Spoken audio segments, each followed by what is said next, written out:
Welcome to another episode of Rebel City Podcast. We don't really have like a very formal in and out, so like part of that conversation, I'll take out the slaggins. I edit the podcast anyway, so don't worry if you say something. Why would you take out the slaggins? Well, the majority of people that come in and sit in the seat, I'll be honest, they'll be like, "Oh, can you take this out and take that out?" So it's refreshing to speak to somebody that's like, "Fuck it, let's go." Fuck it, aye. Absolutely. But Donald MacLeod, you're a fucking mate. You're a legend. For some now at the moment. Scottish music legend, definitely mad. Well, I should just give you my full title. Donald Cameron MacLeod of the Clan MacLeod MBE. Who did you meet for the royal family? Who gave you your honour? Nobody yet. I mean, I think it's been a wind up. I thought it was a wind up when I got the first email because it was just in the back of.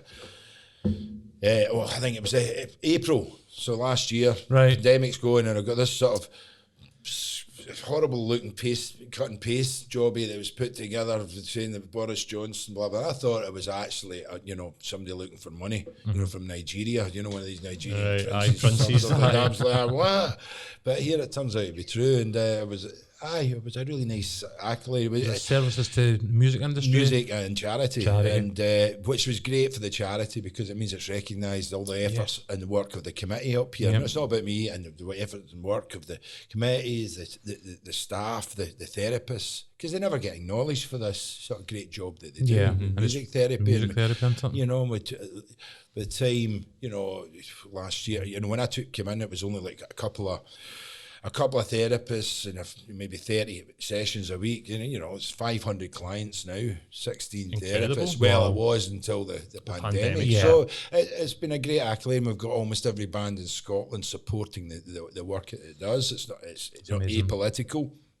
It's we've had almost every media channel support it. So no, I was delighted, even though I was called a lit spittle royalist bootlicker by some, but not by many. For accepting your honour. There is a few rabid people up here. I think it's a great accolade. I think when you explain it like that and it's for charitable contributions and stuff, I think it would probably, I don't know, like I think I would go the opposite way if you didn't accept it, if you refused it. Listen, I've got nothing against the royal family per se. Why should I have? At the moment, maybe they're getting out of date, but that's for somebody else to decide. Well, true. And money goes there. They bring a lot of tourism to the country, especially in Scotland. That goes back to Queen Victoria. So, but I'm no royalist that way, but I'll accept the award gratefully. I think it's nice to be acknowledged, and I think it's nice for the staff and the work that we do. Absolutely. And the clients that we help. And so fuck all the rest of them. A recognition of that impact that you've had, particularly in and around Glasgow in the music scene as well. I mean, like that's a huge contribution that you've made, and probably right that it's recognised as well, you know what I mean? Well, it wasn't meant to start with, I wanted, you grow up, I was in a band for all these years, never made it, in two bands, but we did, we played like night moves, we toured with the Dam, toured with Public Image, So you definitely made it in some respect. Well, in some respect, 2 record deals, but some respects, but never got the big hit or anything like that. But I did my apprenticeship, and so I know what I'm talking about when it comes to that sort of side of things. No, and then as the deal started to dry up, I thought, I need to do something. And then it was Tam Coyle.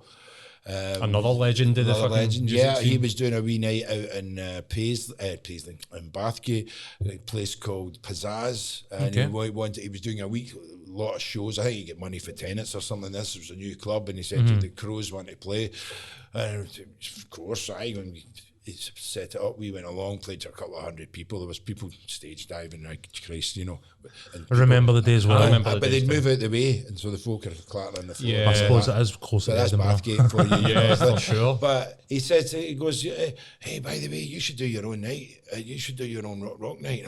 Because I was, the hair was down there, I had the conchos around the hat, the cowboy boots outside, the Ace of Spades leather trousers, I was the real deal. But I said, oh fuck. He goes, no, you'd be good at it. So he set me up a meeting with the owner, says, you take the door money, I'll keep the bar. And 4 weeks later, the Cathouse, I did a wee rock club, and there was 300 people there. I was like, £2 a hit. It was no bad. What was the first year of the Cathouse thing? That would be 1989, I think. 89, yeah, right, but wow. and it's and then I met McKelly, and because he became the manager in that place, Yeah. and we said let's try Glasgow, and that's where we went out to. Christ, my car broke down, fucking petrol was spewing out at the bottom. Then, but it was before mobile phones. I thought I'd never going to make it. Actually, the petrol line cut under the car, went underneath it, and all the dye in my hair started to smoke. Because it was like a black, thick dye. Aye. But we got there and we started that. And so that's, 30 years. Yeah. 31, if going on 31. Yeah, absolutely. It was the 30th anniversary last year, eh? And, I mean, one of the questions that I did have was, I mean, that must be fucking so frustrating in a lockdown, like in a global pandemic, to have such a significant anniversary for such a significant venue, because the Cathouse, to me, like, and I think we've seen that during the coverage of the anniversary, it means so much to people. That sort of, especially like the kids at like the late 90s, early 2000s, that literally had nowhere to go. Aye. So it's the most inclusive club in Scotland, and I'll still say that, even though there's a couple out there don't like the fact I've changed my vote.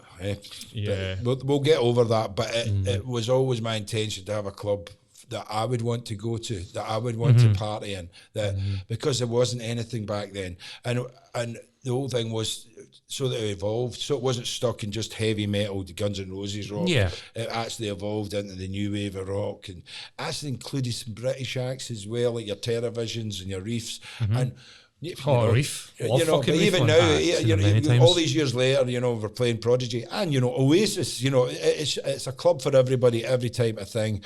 But back then, it was hard. There was no big grandiose visions. It was just get the money, pay the rent. Well, we didn't do that, actually. We didn't pay the rent. But get the money, get flung out, find somewhere else. And then it started to evolve into a business, which, the garage is another seminal, iconic venue. And that served another purpose. And then it just went bananas for a few years with all these clubs, restaurants, the Tunnel, the Shed, Underworld, Wan Chihuahua, Stavka. I mean, it was great. Yeah. But I was putting in between then, I've started to do all these bands as well. What a journey. So when you say, when the pandemic came along and crashed all that, to be honest, I thought this is only going to last a few months. We all did. Yeah. And it was quite exciting, especially when the minute we Rishi Sunak said, you're getting your furlough, that was a big weight off my mind. I was terrified because I didn't want to lay off 150 staff. No. I didn't want my, it was, and everybody thinks, you're a multi-millionaire. You don't. Your money comes in, it goes out. It goes out, yeah. But I wanted to protect the staff. That was always, and if you look back on any statements I made back then, at all times, I was really worried, really terrified for them. That they're not going to have it. And I might last a few months, but the money's come through. The Scottish Government came in with some money that helped. The insurance industry decided not to pay out, so that gave me a fight. But I did think that we'd be open last August. Yeah. I Not don't think any fucking 14 bastard months later, in which you're what really pisses me off? For having an election at this time. For what? That's it. We're not being in any guarantees when we're going to open. We're not even included in a tier level. Yeah, like the nightclub industry, It's which disgusting, is terrible, and they forget the value there. We're I think in Glasgow it's £2.1 billion is the nighttime economy. That's what it generates. It employs 12,000 people in Glasgow alone who are dependent on it. That's people crazy. go, we can wait. There's some out there. And this is what they don't get it. Yeah. The Nighttime Industry Association actions about. Well, the NTIA, yes, you're right. And then, of course, there's the live music industry. There's 13,000 jobs, including freelancers, that are in peril at the moment. And that's right across Scotland, possibly more because of the supply services for the live music industry. And they are lumped in. They don't have... They don't have an opening date. They don't have a tier level status. In fact, indeed, many of the venues that small young bands will play in are clubs like the Cathouse or the Garage. nightclubs serve a purpose, Fat Sam's in Dundee, you could go, the Lemon Tree in Aberdeen, but that's council run, so they'll get their money, no bother. But I didn't know that about the Lemon so I'm Tree. really, These places are the cornerstones, aren't they? you can tell I'm really fucked off with the Scottish government for not acknowledging the service.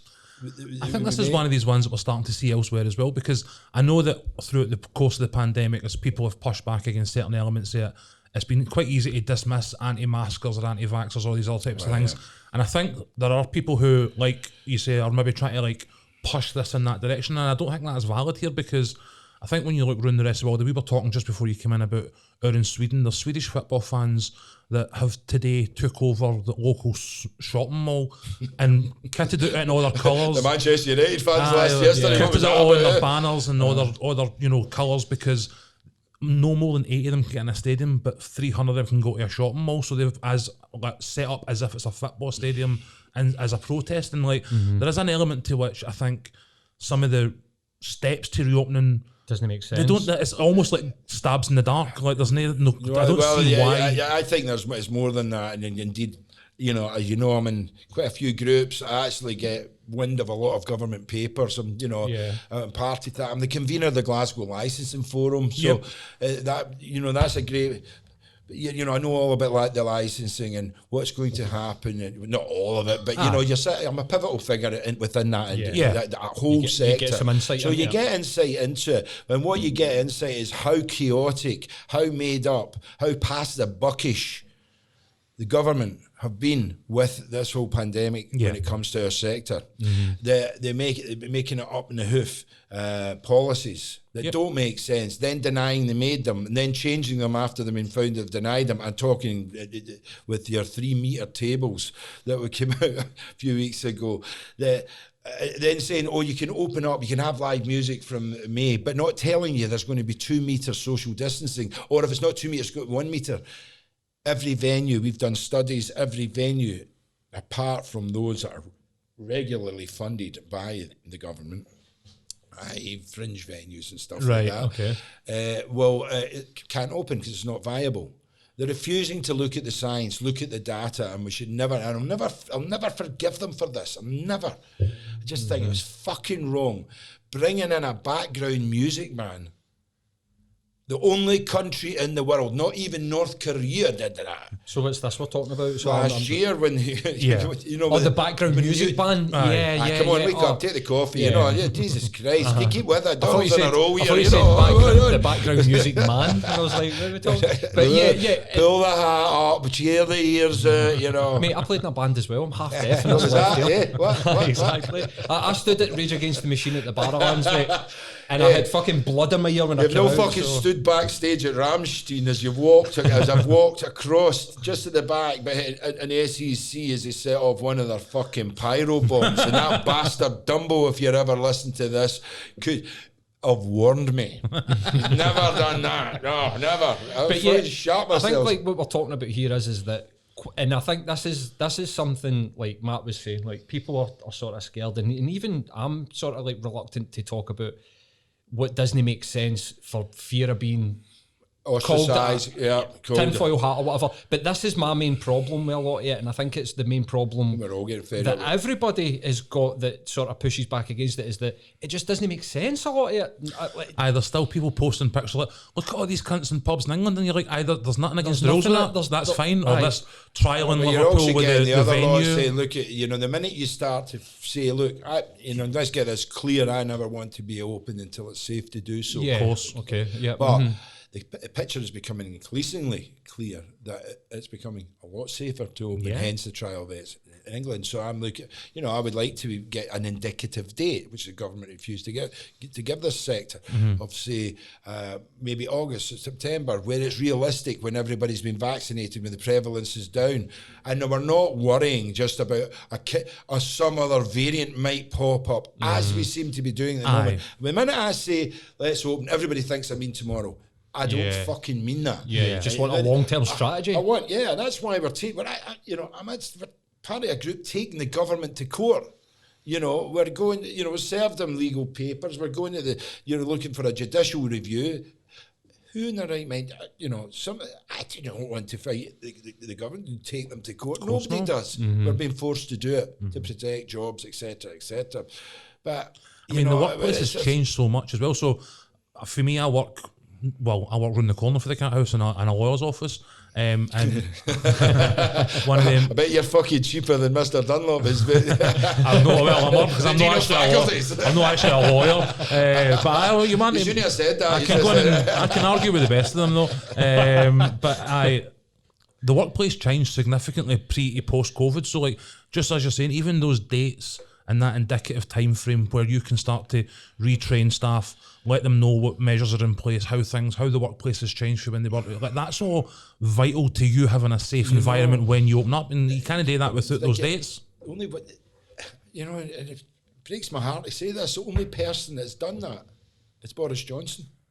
He gave England indicative dates. He said, no social distancing after 21st of June. Now, do we believe him? Yeah. Right. Well, that's one another thing. thing. Yeah. But it's nice to have a day. It's just nice. The day he made that speech, we went, the next day Nicola Sturgeon crashed it. And that, The one I'm thing, so disappointed in my government. I get really that am. sort of like kind of like in a psychological thing, but considering that he said 3 weeks, March 2020, it's that going back to what you just said there. How much can we believe what he says? Well, he's at the wishful moment, thinking. well, they've had a trial event in Liverpool. We can only wish, we can only hope that works. And indeed, the government, which will be an SNP government without a doubt, actually pay attention to it. But hey, this is May. The first week of May. Let's see where we are in June. We've got some festivals, and hopefully we are August. heading the right way. But I don't think I've been unrealistic when I say August, September. Let's get the economy back up. I've been basing my expectations on when I see, funny enough, bands booking gigs. So like when I see a band is like, we're out on tour, we'll be in Glasgow in October. You're like, right, so October's September August, whatever it is, happens to be is probably a safe bet that we'll have some sort of normality. But there's friends of mine. You can't plan based on an Arab Strap tour, you know what I mean? Well, I've got 200 shows lined up that can all fall down. But there's a friend of mine that does the Kelvin Grove bandstand with Mark. He's had to pull that. Yep. Yeah. What, for August? Like the usual one that they do in August, right? And moved it on again because the government wouldn't give him an indicative date. Wouldn't give him the time frame. So you can't base yourself on, base a business on that. Imagine he says, I might pay you. Yeah, you're right. absolutely. You worked all week, I might pay you, but I don't know. Yeah. Or I will, but I'm not telling you when. Asking I might give you a shift. I might give you a shift. That's it. And then you come in and go, what are you doing here? Absolutely. For fuck's sake, that's not how you run a business. Previous venue acts in that venue, asking Primal Scream, Brian Wilson, Van Morrison, we might be putting a gig on in Kelvin Grove in August. Maybe play. We might want paid. Aye, right. Yeah, no, but I've got other shows, coming up. I've got Fun Loving Criminals, for the Barlands and looking at that. Yeah. Love them. But sales have went since I put it on sale because they're not giving us that date yet. It should be going through the that's one. It will hopefully sell it, but it's October, right? And then I've got 200 other shows in and about. Gig, man. So this was something else that I was really we've kind of like went to the end of what we planned, but that's all right. I'm good at driving, by the way. You should see the way I, but that's class, because if we have somebody that sits over and waits for the questions to be asked, usually it's a shite podcast, mate. So I would be, because I've already answered them. But do you feel like the things are just going to spring back? Like you're saying there, 200 shows are waiting. Do you feel like we're going to have like a pure year of like amazing shit happening once we can get actually back to normal? Like we're going to see these amazing acts all coming round. Like I think you're going to see, if we get the green light to open up, you're going to see amazing acts without a doubt. You're going to see a flurry of bands. You're going to see a flurry of events. Yeah. Whether we can all afford to do them, it's a punter. The wider economy. To go to, because it's the wider economy that feeds it. And, will these people have jobs, or will they have been laid off? Because let's face it, the retail sector is taking a bath. A lot of the kids...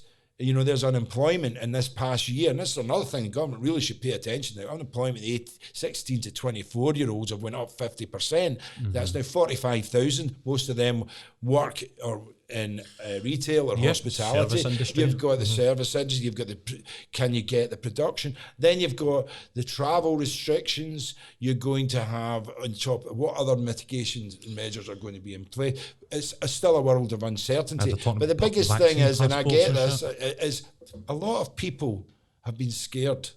And rightly so, because a lot of people have died. Yeah. And so I'm never going to, I've lost a lot of friends. And, Sorry to hear that. But one in particular just wandered into the woods and never came back. It's mental health. Yeah. I lost my brother at the beginning of this pandemic. So it's been a real, it's taken its toll on everybody. So Absolutely. for those, there's many out there and they have my utmost sympathy that it's going to, just to take that step out the door without a mask is going to be traumatic, and it's going to take a long time for people to get confident and back up again. Sure. So the government have to make sure that these support mechanisms are in place for these people, and and that is some way off yet. So they all talk about the roaring 20s. Everyone's going to spring back. Well, we saw definitely. So there's Reading and Leeds sold out in minutes. Yeah. But Transmit didn't get the go-ahead. And it's sitting wondering if... What's happening So it probably would sell out in a minute if it was allowed. Yeah. But there's got to be... It's got to be...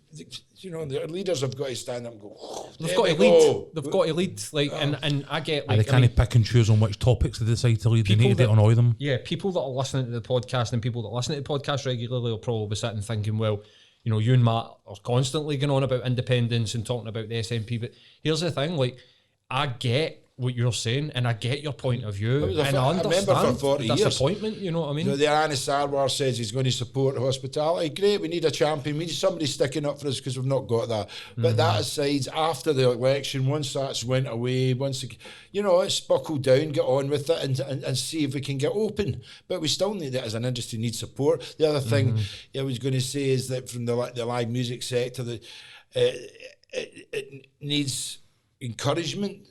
It needs a plan.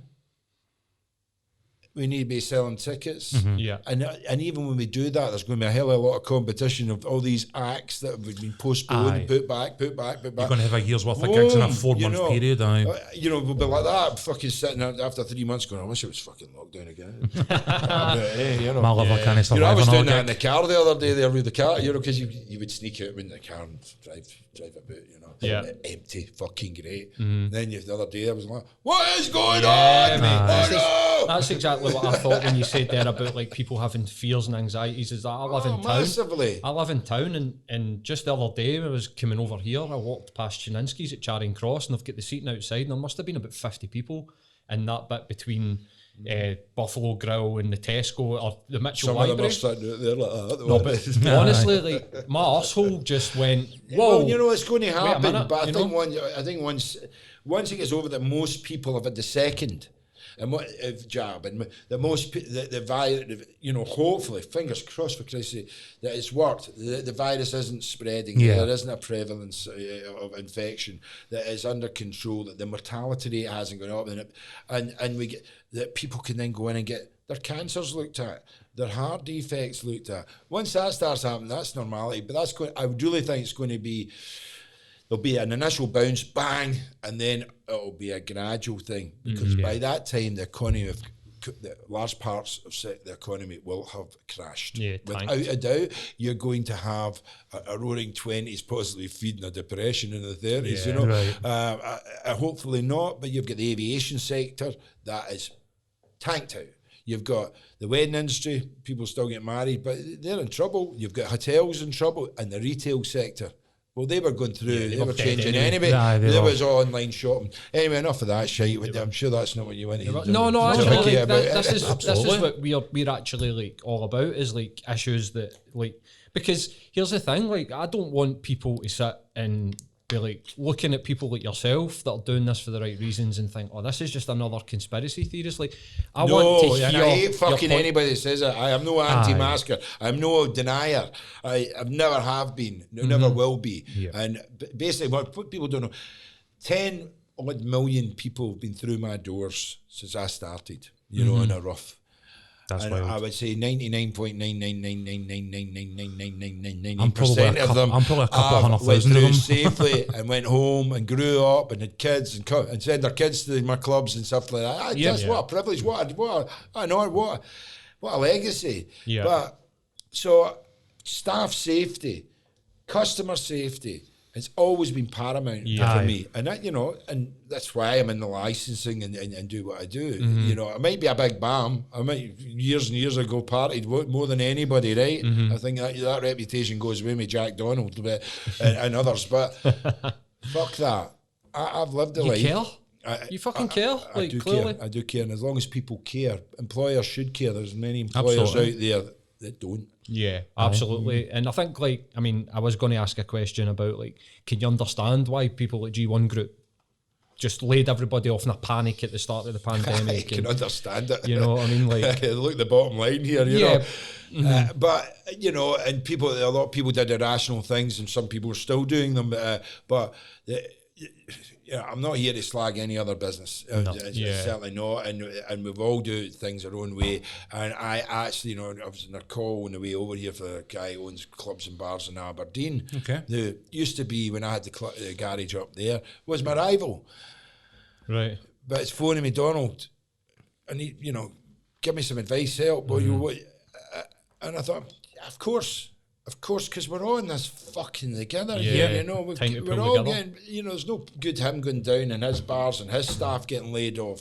Exactly. And so I've got big shoulders, so I've got a lot of people hoping that we win and phoning me, and I feel like there's a great, huge burden of responsibility, but as I say, a huge burden of worry, despair at times, rage at others, irrationality at times, paranoia at others. Yeah. Because, fucking look, it's taken me, I've not slept properly in that 14 months. I think only one day I've had a 7 hours sleep. It's mad. Right. So the impact's greater than just, Absolutely. financial as well, which is, we're half an hour in, and I genuinely think the conversation we've just had is hugely valuable. And definitely. I hope so. But as a former musician, is playing in bands, similar to what you got to yourself, got outside the sort of the city, but then didn't quite break the sort of national level. I did a British tour with Public Image, the same with the Damned,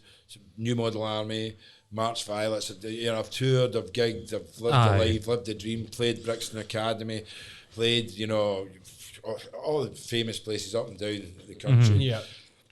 And what a joy it was, and I got recognised. I think you're unfortunate in the sense that you're comparing yourself to some of the other bands you've worked with, because when we were looking at it, there's names like bloody Prince and all sorts of. So I think when you're going, I didn't make it, it's maybe that in comparison to some of the acts. But what you're describing sounds very much like me. Well, I've looked after bands. There's a wee band from Dumbarton I looked after for many years. I loved them, called the Haze, and I put them out there. Haze. I did. And there was there's been a few bands through the doors. I look after a young lassie, Stephanie Cheap. And she's doing really well. So Radio 1 or we're beginning to get there, BBC BBC Six and stuff like that. And she's really talented. So I will help. I'm trying. I will help. I will try. Anybody. And I think if you look at the Northrop Robins, and I set up along with the committee the Scottish Music Awards. Yep.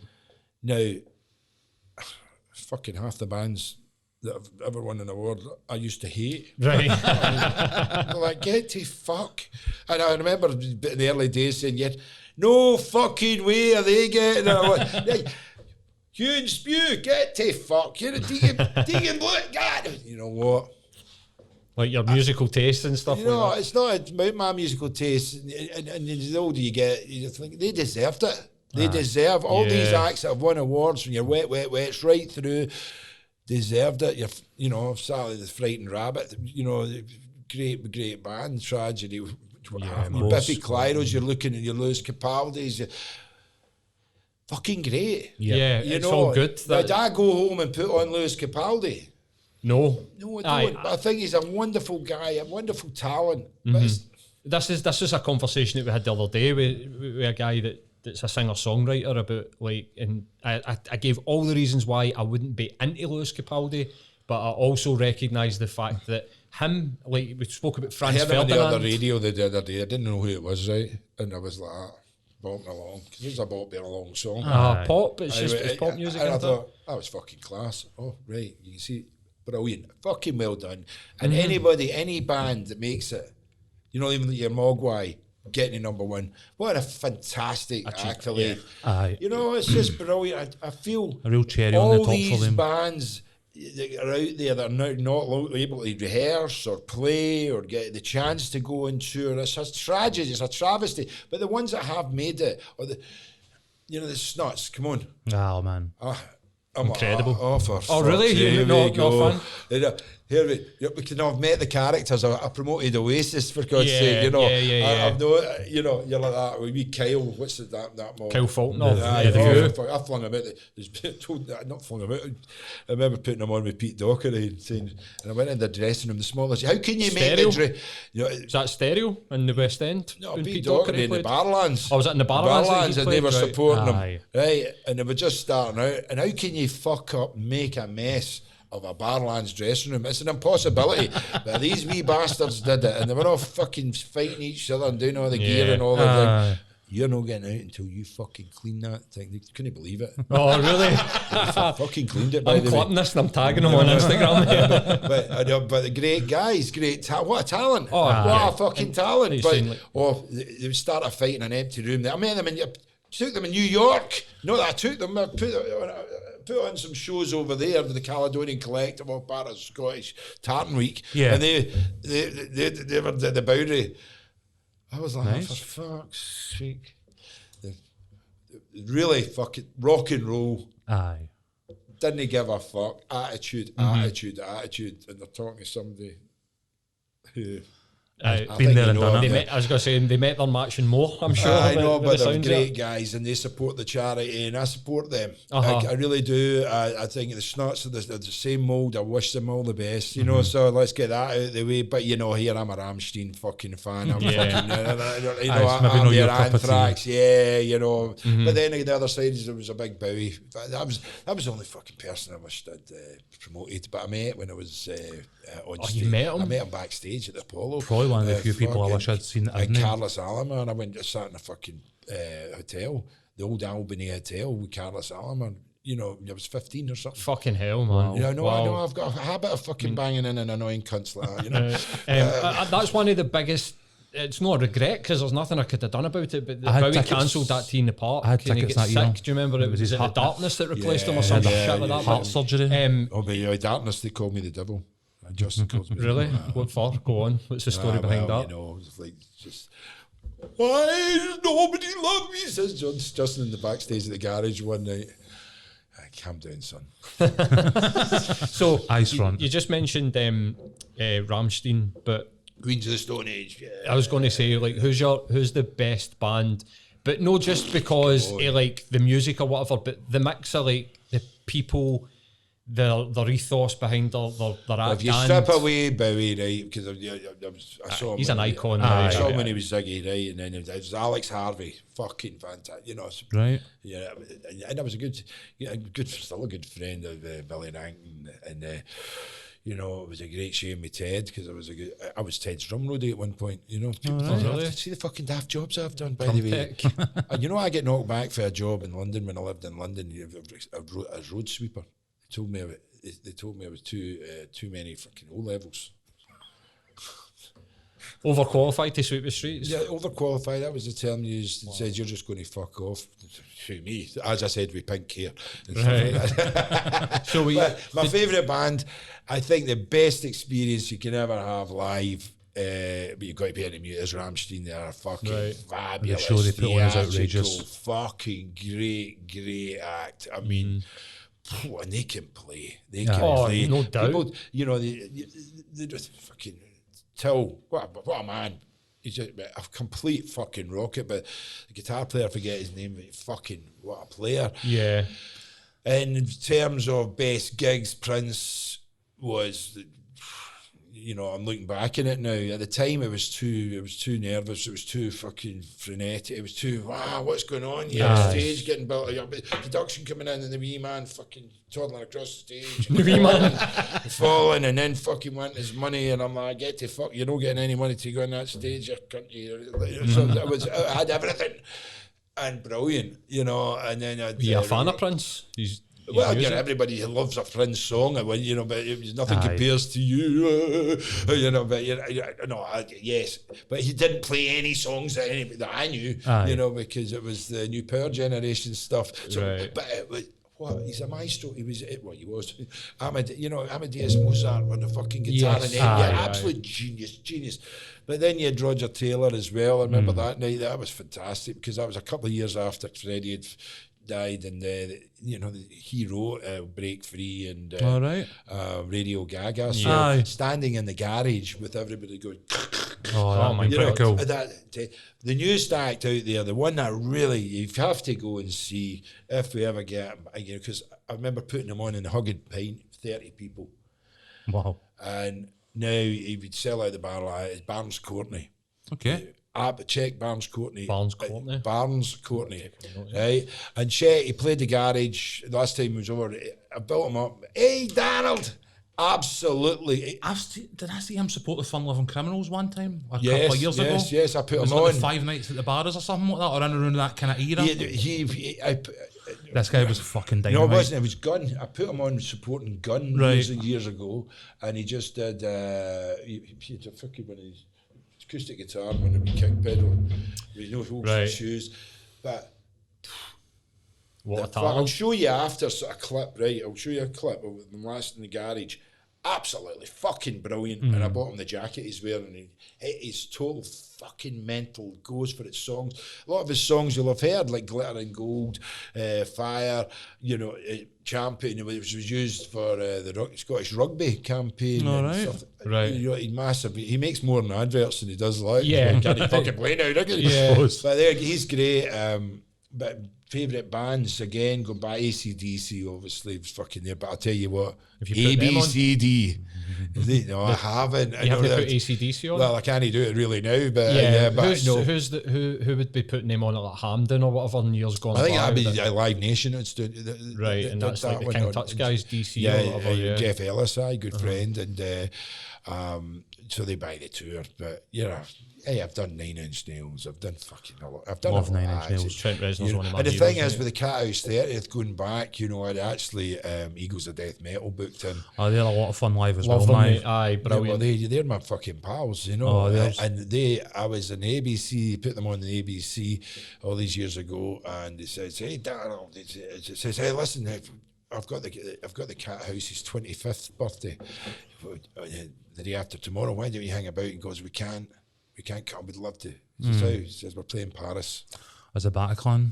Fuck that night. So I'd gone on, had Grado, and that night the reports came through that what was going on. Had the agent phone my wee pal, fucking try got awful. Bataclan.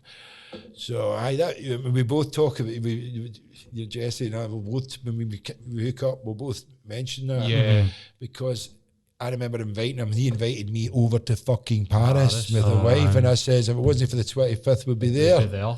Holy fuck, man! Aye, so taking the insurance out and the wife, right enough, But it is these things that make you sort of have an affiliation with respect your life, your respect. Fuck, Jesus! Imagine imagine going on stage to play a gig. Aye. To have a crack, a laugh in Paris, and fucking and you're an AK-47. And that's the thing. They're a fun band. As much as like they have that sort of metally edge to it, like there is a really fun, really entertaining show for them. So like what went on, obviously, was just so contrasted that it's not even hard to think about. But they have moved on from it, hopefully, and there's still not been no public inquiry about that yet. In fact, when that happens. I think Jesse's been known to spew some venom about it. So hopefully they can move on. Hopefully when the pandemic's over and get them back. But that I was really looking forward to that. ABCD, I was going to bring them in again, because we're talking about favourite bands, some of the favourite gigs Well, here's 3. Was Anthrax, obviously, in the Cathouse. That was fucking brilliant. When was that? That was the 25th. That was 2015, 2016. And they were in the Cathouse. Where are you? That would be wild, man. But it's just thinking about a band like Anthrax playing it. Do you know what I mean? You know, like you think Scott about Ian's a good friend, right? you think And about Metallica. At no, one point in time, there. Go and you'll check it out. There should be some clips here. Absolutely fucking dead.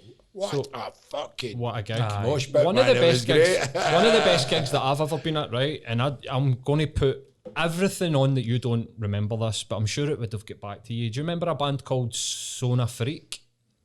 I do. And they were like sort of like I do. Asian Dub Foundation, but metal. Yes, I put them on. They played a gig at the Catty. I put them on. Where the That was- big dude with the goatee that was the Fuck if I remember that. I remember doing this Right. because it was like an Asian dub thing. I remember. yeah. They So I were think it great was on about bands. the 25th anniversary. I remember the ticket, like the wee ticket stub, and it had like the wee cat house with the 25 on it. And so the dude at the side of the stage, right, who's like Gumby, you know, like ponytail, big long goatee beard, he's standing with a face like thunder because these dudes are playing like rap metal. You know what I mean? This guy's like, fuck this. He's got the fucking leather waistcoat on, you know what I mean? Big boots, so he's like not loving it, right? The wee dude that's the lead singer in Sona Freak's like basically, like, what's fucking wrong with your face, pal? And the guy's like, fuck you. And the dude for Sona Freak picks up a bottle of beer and launches it at him. Oh, good for Dude him, goes man. on. That's you, Bard. Dude goes on stage, grabs the guy by the throat, and then mayhem with roadies and whatever. But then the whole staff at the remember cat this. house, the whole staff at the cat house walked out, and Sona Freak played for like 45 minutes. I remember we had them on, but I don't remember this. They were crazy. So that was just what that was one of my favourite gigs. I've had a few crazy bands. Biohazard was fucking crazy. Oh mate, that dude, the steroid dude for Biohazard. I seen them at the garage. You know, Same night Maiden played at the exhibition centre. Bloodhound Gang, they were fucking. Oh mate, oh yes. I don't care how old they are. I wish they'd get back together because Jimmy Pop was one of the funniest men I've ever had the pleasure of being his company. I used to promote it. Oh, there's been so many acts when you just look at the wall of the garage. You look at the stairs in the cat house, you know. But another good show was a great show was the Dandy Warhols at the cat house. That was fantastic. Superb. Eagles of Death Metal, not Eagles of Death Metal. I'm getting Queens of the Stone Age. You get mixed up with that. He was in them for like a minute. Yeah, he's still in them. You know, he's floats in. Josh Holmey, big Josh, another big friend, and I remember him when Queens with Nick Ferrari or whatever his name is, and brilliant, absolutely brilliant at the cat house. And then I got them absolutely fucking mad with it, and then I locked him in a room so I could play my songs on the guitar. Vaginal Diseases, that old classic, which is the Stairway to Heaven. So you went with all the big sing songs? Yeah, Caught in My Snatch, which is Suspicious Minds, you know. Don't fucking bring that guitar out, you cunt, MacLeod. Don't you fucking dare.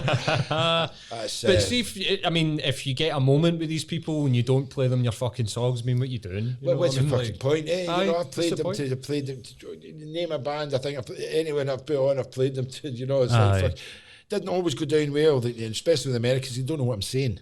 Yeah, that's And they always just an go, issue. who the fuck is that? You know, the Fall Out Boy, yeah, I must have played to them about fucking 4 or 5 times. Panic at the Disco, yeah, they've had that pleasure. But the best, I think, believe it or not, guys, all the rock bands I've all done, you could go through the history of them all, but I think the most exacting, fun, mental, rock and roll, completely fucking off the radar, out there gigs I ever did was Bay City Rollers. I'm not fucking kidding. There's a fella passed last week, wasn't it? The guy Ken or something? Aye, Les. I was a promoter. And along with John, we helped put them together for their getting together. 60-year-old men, older than me, fucking battling each other, fucking still with the angst. You know, so, well, the battling came later. That was actually the wives, and I was on holiday. That was at Tina Park. But I've never seen puddles of piss in a Barlands floor, right? Never. And they did 4 nights there with women that thought they could still get into their fucking... Oh, right. And the crowd. You're talking about, right. And they're all fucking Teamboats, right? Absolutely fucking miraculous. They were all coming from Fife, Ayrshire. It was a fucking oh, they thought they could come in with carryouts to the fucking bar. But the bars. We had 4 nights of that, right? We had to open up the gents' toilets for them, then open up the market toilets, and then there was the ones in there that just went, fuck it, just pissed in the floor. Every night, 4 nights. A wee bit better than the 2 nights that we did at the Usher Hall. But the Usher Hall was a good laugh, right? Because the Usher Hall, being the Usher Hall, did things very, very nice to put out the programme of bands that are going to be appearing at the Usher Hall. And of course, it had the Bay City Rollers, the Shang-a-Lang, and they used a photograph with me holding on to Les, Woody, and Alan. Thought I was in the band. Oh, no way. I don't know if that's a good thing or not. I was going to say, do you wish you were in the Bay City Rollers? No, just to slap that bastard Les, sad that he's gone, but me and him were like fucking nose to nose, at times, because I was a promoter. And you remember a year later when we put him on at the Hydro, he walks in the door and everybody's Judy Murray and everybody's all there. Hi. Judy Murray, as in like Andy Murray's? Oh, she was a big fan. Right. She one of the ones pissing on the flare at the bar? No, at the bar, lads. You can always ask her. Let me get to that one. But I remember she walked. Where was I going? She walks in. I've been waiting. Hydro, fucking great. They're all mad with it in there again. Shang-a-Lang, and you're getting whipped up, and he walks in with his wife, and where's my fucking money? Yeah. Like, you bastard, you're not getting any fucking money. They had a lot of shit with like previous managers and a lot of bad experiences when it came to cash, didn't it? I think it's just wild that Tam Cow's the previous manager, Tam Payton. I think it's brilliant that, in a career that has spanned all your anthraxes and all the, fist fights and whatever else that we're talking about, that I don't think I would have. You could have given me a million guesses, and I wouldn't have picked the Bay City Rollers as the one that was the most out there. It was more rock and roll at times than fucking Oasis. And, wow. You say back in the day when Oasis started happening, you had this snobbery, the rock. They weren't rock. They're fucking rock and roll, by the way. They are fucking. Well, the two of them were together. That was fucking rock and roll. There's no doubt about it, right? Yeah. I've seen them. I've seen what they used to do, right? Fucking whole of Columbia, like fucking Jesus. I say used to. Yeah, aye, because they're obviously not doing that anymore. What was the you remember the whole misprint thing with I Am a Walrus, where it was claimed that the live version that Oasis put out was recorded in the Cathouse, but then they went back and went, no, it wasn't. It was at another venue. No. Definitely at the Cathouse. Definitely, if you get the CD, it says the Cathouse. Yeah. Aye. But I think Knowles came out and been like, no, it wasn't the Cathouse. Fuck a lot of shit. It was recorded the Cathouse. It says the Cathouse. It's fucking not the Cathouse. Right? And any bastard that says it, isn't he? So that wee cunt, no, I'll have a word. It was just in case you knew what it was. I know all about the Cathouse. That's the Cathouse. Like, I don't know what you expected at me back there, you know what I mean? Don't talk about that. Great band. I think, like, hearing the bands that you supported and stuff, it's really interesting that you're one of the people that, and of so many, that's kind of like come out the punk scene, and the legacy of that scene is still here to this day. Yeah, anarchy. Do you think that is the most important sort of British music scene post maybe say like the Beatles or? I think, every sort of 10 years you get some sort of explosion. What you did, it's quickened now because of the internet and the access. You can like a band one day and it can be the fucking pits the next, right? But as far as scenes, obviously I was too young to have witnessed the rise of rock and roll and Buddy Holly and all them, but and the Big Bopper and all that. But you can see it then. Even before that, your bands, your big band sounds with your Glenn Millers, you then had your Rat Packs in the 40s, and then you had the rock and rollers, then you had the 60s, jazz, which and all this. spawned so many fucking great bands that, that took us into the 70s. I was a 70s glam rocker, 12 years, 13 years old, loved the T-Rexes, the Bowies and Slades, that whole thing, I must say, my first gig, as I said, was Bowie. Ziggy Stardust. At the Apollo. That's not a bad start, is it? Listen, my number 2. Shawaddy Waddy. Do you want to know my first gig since we're doing it was Wet Wet Wet Celtic Park for my sister's 15th birthday or something. I get to it and it was I think Celtic Park was just the new Celtic Park, but it wasn't fully complete. Because I remember I was out on that boat, the Drum, the Arnold carts we were taking out that day. We were absolutely steaming. It was one of my manager at the time was desperate to go eat the tickets, and apparently he went down the front because I know the boys. Marty, Marty goes, fuck off. Mine was Oasis the night after they walked off at the SECC, and then the night after that was the Prodigy supported by the Foo Fighters. At the exhibition centre. At the exhibition centre. So I had no bad start I did as the well. Prodigy along at Glasgow Green in that tent. Honestly, one of the there's every other live act on the face of the planet, and then there's like the Prodigy live, man. Like they're an experience, man. Like you should. That's fucking brilliant. That band wild were nights I've amazing. seen them, I don't know man. if anybody. I mean, there won't be many people who know about Pitch Shifter. But remember, they were the live band that backed Luke Keith and what a fucking band they were. There's some great bands out there. One of my favourite bands back in the day, one of my first bands that I actually toured, promoted UK, was Warrior Soul. And check them out. They were fucking anthemic. Corey, the singer, went to New York. I spent 3 nights over there and dragged them out. I was fucking mental. Warrior Soul. But that was way in the beginning. They would be doing Donington. And I noticed now when I said the name, you went, oh, aye, them. No, but they never made it that big, but they were fucking great. Aye, fucking rock band. Absolutely. You know, there's just so many out there, and some of the older ones. Do you think you would say that for all the bands that you've worked with that did make it and go into mega stardom, you've got as many that were probably as good that didn't? Oh, aye. Aye. The law of averages there, you know, but you know, it depends how you define making it. Exactly, aye. As you pointed out earlier on, I mean, making it is for a lot of people, just being a musician is enough for them, and there's some seriously talented musicians there just to play. You've been able to hone their craft, whether it's a wedding or whether it's a small gig. It's not the adulation that drives them. It's the actual playing, you know. Yeah. I mean, one of the, from all these rockers, one of my best friends is Dougie MacLean. You know, the folk. Yeah. You know, let me tell you, aye. what a player, what a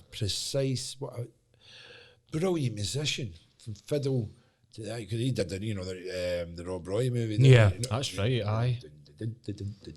So I just like a virtuoso musician. Lovely guy. We meet him and his wife Jenny. My wife and I maybe 3-4 times a year. It's great. Yeah, it's great. I like you can do that. You know, I really like that question that Matt asked, because it in my experience, when I was in the scene at the time and you're playing, you go out and you see bands. Sometimes you would go and see bands and you would just think, holy fucking shit, man! Like, why are they not? And it comes down to this cocktail of like hard work, talent and luck that kind of needs to come together. It's also been right place, right time. That's the luck, the luck aspect. The luck. It's sometimes the luck's manufactured. You know, it's like just having the right team, right people. You know, right, and they've got the right contacts. So you could say that's luck, but a lot of that time is some people out there know what they're doing. Sometimes it's natural, and sometimes it just looks natural. Sometimes it's great when you say luck, like something like Lewis Capaldi. Nobody thought it'd be fucking that big. Yeah, no chance, not a chance. Great. Yeah, you know, I did One Direction. You know, right. Just when they did that wee tour of the first tour after they won, after the X Factor and stuff, Britain Got Talent, I think it was, they get number 2 or something. And I did the first wee sort of club tour. Sickens me to say, 4 but songs. You Know You're Beautiful is just pop gold. It's like one of the best pop songs I think I've ever heard. Like that One Direction. I mean, this is the thing when it comes to like pop music. They've got the best songwriters in the world working on this music. What I loved about that, you know, and now I'm what you call a veteran of the music industry, a senior. But you know, I've loved about it because I've always promoted. I want to know the acts, and mostly who I promote. I'm not one of these promoters that likes to sit in an office and not know who I'm putting on unless I'm fucking burst. Justin Timberlake springs to mind there. I never met him. But put him on at the bars. Aye. Was that first solo tour? I was fucking burst. Right? I was too bursty to me. But I like to know who I'm putting on. So Yeah. you know, I put on Ian Jury's last show at the Garage. You know, and stuff like. But I didn't get to know them. But bands like Terrorvision, Reef, you know, Gary, I still talk to Tony and Terrorvision, you know, and then when they get them, I love all that. Yeah. You know, the cult, you know, when they come up, they know, you know, hi I've Molly, definitely seen Terrorvision back in the you day. know, Yeah. and as everybody knows, one of my greatest friends is Huey out of the Fun Loving Criminals. You know, He's it's one of Matt's heroes. See, for like him and I are like that. see, for really? like 2000 to like 2005, Huey was basically my god. Like I just love the guy. Like, me seen and them him used to fucking the Maui fight. PD 5-0 one they did at the bar as well. The screen they did the Hawaii 5-0 piss take. The screen came up and Huey just stood there in the suit with the guitar and he was just like pure fucking. About 2 come years ahead. ago You when know he's what I mean? fucking Like, sitting there in that chair with his leg in a cast, then I had to present him I deserved the band with Barrowlands fucking honour. You know, aye, the Hall of Fame. The Barrowlands Hall of Fame. and then of right. course they gave me one. Aye. So I talked longer than him. But him and I have had some fucking. We used to. You still have the acting He class used to they come would out of do. the fucking taxi, right? And say, go some cheeky bastard to me, and I'm going, right, is that right? And I'd shut the fucking door and try and break his leg. And then he'd be fucking swing. I laugh if I don't. I sounds like a laugh, almost sounds like a plucked up the courage to speak. I met Fast and Mackie down in the G2 after a gig in the bars one night where they were like, take your ticket to the front door of the garage and we'll pay you in. And we were like, fuck it. And didn't realise that like Was that you that paid them in? the actual G2 was like their after show thing. So I was sitting talking to Fast and Mackie and I was like, where's Huey? Because like Huey was, as I say, I was like, this guy's the coolest cunt on the face of the planet at that point in time. And like he was DJing and I had like 20 minutes of hovering at the bar like pure. I would have got him like just be like, all right dude, how's it going? But I just couldn't. I bottled it. Well, the next time they're over, if the show goes ahead, I guarantee there you go, you can meet them, all right? Oh, Absolutely. superb. You know, So right? just as we wrap up, because we're at the hour, and you know, Quick hour, eh? I know, mate. No, very much. So the good ones fly by. Very much Like, so. My favourite venue is everybody, I think, in the fucking planet's favourite venue that's ever been in. It's the Barrowlands. They're just they tried with the Academy. They've tried with the ABC. Like, what is it about the Barrowlands Ballroom that makes Dave Grohl say on YouTube to like 5 million people that's his favourite venue to play? It's unique because it's like a sprung dance floor for one, right? And that helps the sound, and you feel that. And by the way, the Garage has got a great sound because it's got a sprung. dance I love the Garage as well. You know what? I'm glad you said that. That's the best venue in Glasgow. No, but my favourite venue in Glasgow, even though the Cathouse is a club gig, best. Garage, same. But the Barrowlands, you can't beat it. Why is it? It's just it's got history. It's working man, woman venue. It's got no pretensions about it. And, you know, it's only, I think they only got a telephone fitted about fucking 2 years ago. I tell you, last year we took round John Harden. John Harden is Jason Leach's deputy the medical officer. Yep. Took him into the garage to show him the Boeing 747 air conditioning sort of thing we've got in there, you know, the airflow. Yeah. Oh, that's fantastic. He said, oh, great. He says, oh, we should be out like, oh, took him to SW3, all this fucking technology. Yep. That was their thermal imaging and all that shit, right? And then when it was in the King Tut's and he was looking at that, okay, the cassette's great, we gig that is. I took him to Barrowlands and standing there and he's like, fantastic. Yeah. And then Stan comes up and Stan and Tom. Right, we're here to, I'm just getting the guys around and yes, Donald, but the air conditioning and all that, we've got 2 holes in the roof.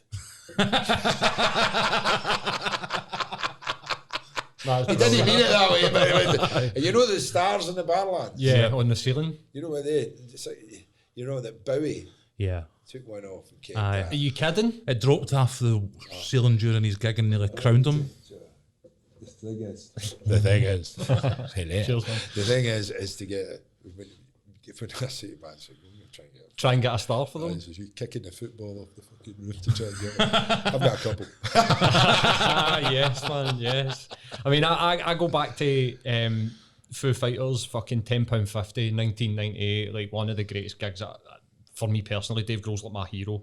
I was Nirvana, graduated to Foo Fighters. Me and him, we all got flung out of a hotel in London for, well, there was a fire alarm went off.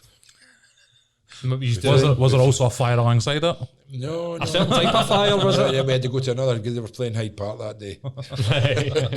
But listen, look, you've been a fucking incredible guest. Oh, like, thank you. You have some personality, not only like See, I'm not a bastard, eh? Told you so. I'm no, right? but the legendary status, and then when you meet the person and you're like, the personality meets the status for sure. Like without you, it's been a pleasure. Well, I hope that it does well. I hope you guys. It's been a pleasure. I've enjoyed doing Really this. hope that, obviously. You know, you can tell I like talking. Yeah, I don't. You know, so do we. So do we. Something about a sharp mind doesn't mean a sharp conversation or something like that. Yeah, I but don't know, man. listen, thanks. It's been an absolute pleasure. Thanks for best your of luck pleasure. getting the venues back open again. Like, Well, you know, let's start pushing. You know, like I think everybody should just realise we are in a very precarious position. We either go down one path where venues like such as that won't get open because of government rules and them being in thrall of COVID and, you know, restrictions.